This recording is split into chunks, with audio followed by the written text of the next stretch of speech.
The Midrash says that when Moshe Rabbeinu went up to heaven in order to receive the Torah, the angels wanted to lynch Moshe. They didn't want to release the Torah to Moshe and he should give it to the people. All of a sudden, the face of Moshe Rabbeinu transformed and looked like the face of Avraham Avinu.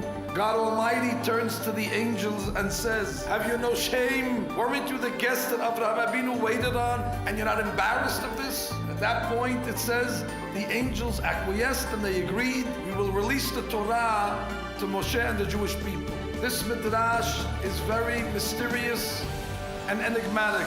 I came to reveal tonight, Be'ezrat Hashem, a great secret that was said by one of the great tzaddikim, the Rab that's called Kerem Shalomo. He says there are two types of tzaddikim in the world, two types of righteous people. One is called Tzaddik Nistar.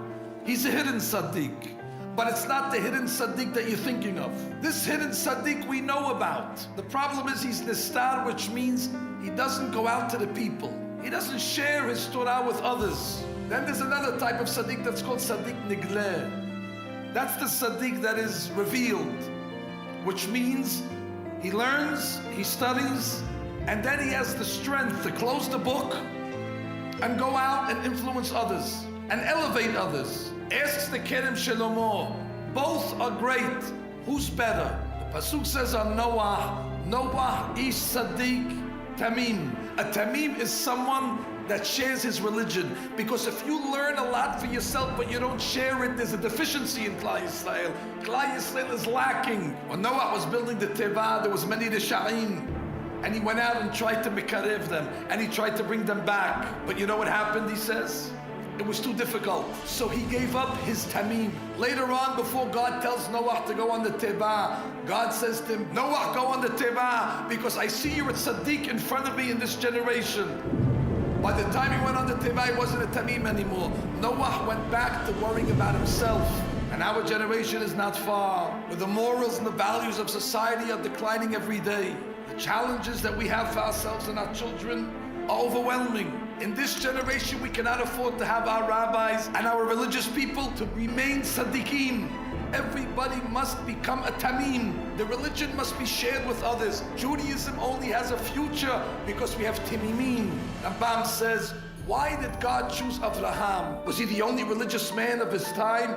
Rambam says, not so. You had Shem. As a matter of fact, Shem was a Rosh Hashiva. But if you wanted to get influenced by Shem, you had to go to him.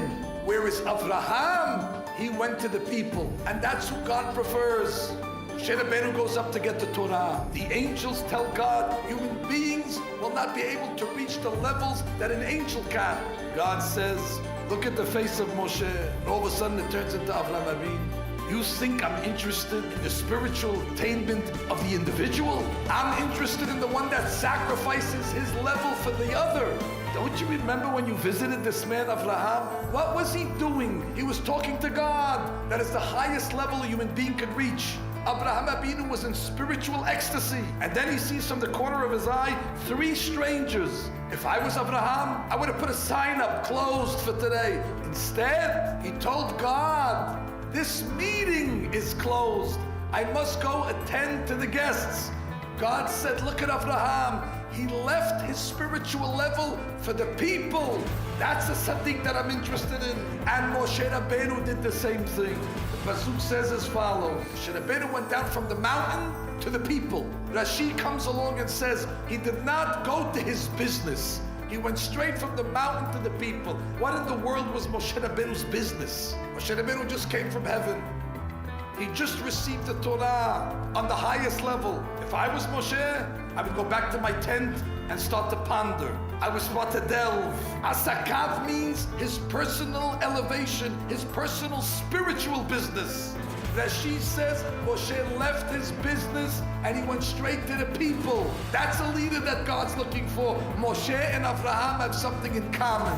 Our calling and our deserving of the Torah is because we committed not to be selfish, but in order to teach it, share the wealth, spread it, everybody on their capacity.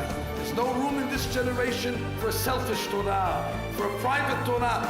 All of us must leave the position of Tzaddik Nistar and become Tzaddikim Niglim.